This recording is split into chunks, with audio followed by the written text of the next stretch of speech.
Every year, a star player either gets traded or injured, and as the team rallies without them and pulls off an improbable 10-game winning streak, fans are left to wonder, wait, are we better without this guy? Do we really need him? These are 3 reasons why teams tend to play better without their stars.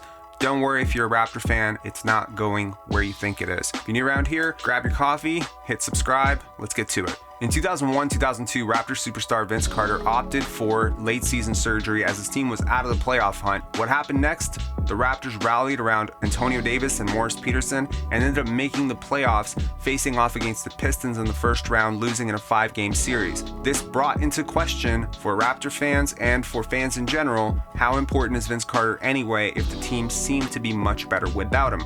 Last year, we saw the same thing happen with Ja Morant, and to a more Raptor-specific example, the Raptors in the year that Kawhi was here, they were 17-5, which brought some people to ask, how important is a guy if you're 17-5 in the games that he's not playing? Also, insult to injury, the year after Kawhi Leonard left, the Raptors actually had a better record than the year he was here. So, flash forward and we're here again. The Raptors lose to the Brooklyn Nets. Fred VanVleet goes 0 for 11, probably the worst game of his life. The next 2 games that he missed, the Raptors have blowout wins against Atlanta and San Antonio, and suddenly fans are asking, are we better without Fred VanVleet? And last night, the Toronto Raptors find themselves down 19 in Dallas. Pascal Siakam goes down with a groin injury in the next 14 minutes, kind of speak for themselves. So, are teams actually better without their stars? Are teams better without some stars? Are some stars fake stars or real stars? Let's get into it. So the first reason that teams play better without their stars, or at least they seem to play better without their stars, is because of the scouting advantage.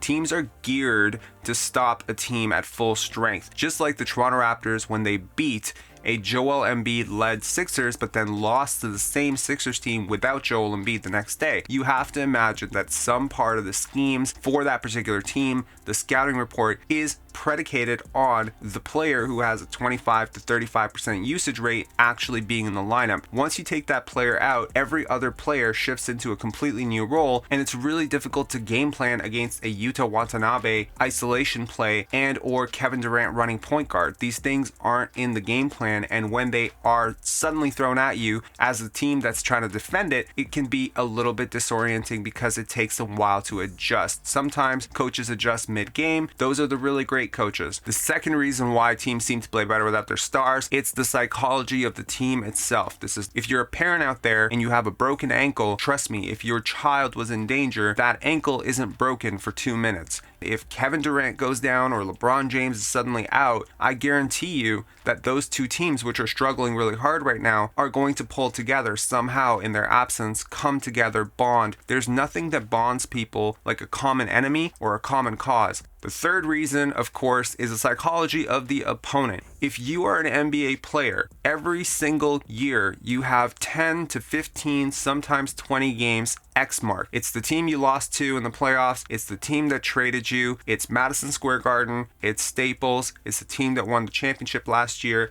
It's that superstar that you don't like. And I gotta be honest, playing the Lakers without LeBron James, you might drink a little bit later. You might wake up a little bit later. If you're playing that team without their superstar, teams tend to relax. A lot of teams play down to their competition. If you want evidence for this, the Toronto Raptors lost 3-0 to the Detroit Pistons last year, and I don't think the Detroit Pistons had 25 wins all year. The Raptors whooped really good teams last year. They had an incredible record against really good teams. It was against the bad teams. So there is a human nature component to this. And I got to be honest, if I'm the Dallas Mavericks and I'm looking at the Toronto Raptors coming in without Fred VanVleet, I'm up 19 in the third quarter and Pascal Siakam is suddenly out, their lone star player. I got to tell you, I'm done for the night. I might relax. So did the Raptors just get lucky? They caught a team sleeping? Probably. A lot of people last year said that I really don't like Fred VanVleet because I really wanted him to move off the ball. And the same people seem like they've come out of the woodwork this year to say that I really hate Pascal Siakam because I keep insisting that Scottie Barnes should be more on the ball.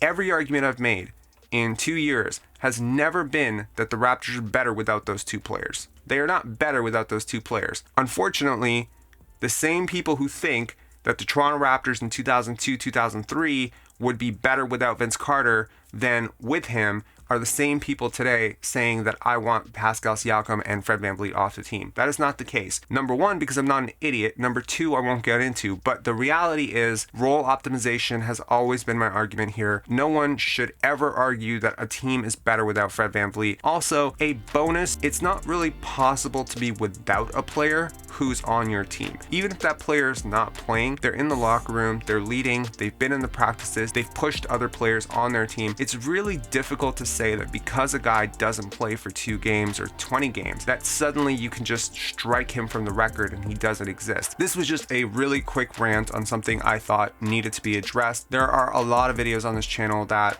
I have poured 30, 40, 50 hours into, and I implore you to check those out. By the way, in honor of turning 1 year old next week, I am doing a mailbag episode. So if you have a question that you'd like me to answer about the Raptors or the NBA in general, trades, whatever, type it down below, write mailbag ...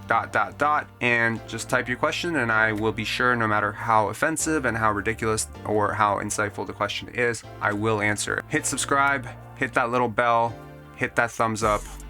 Till next time, peace.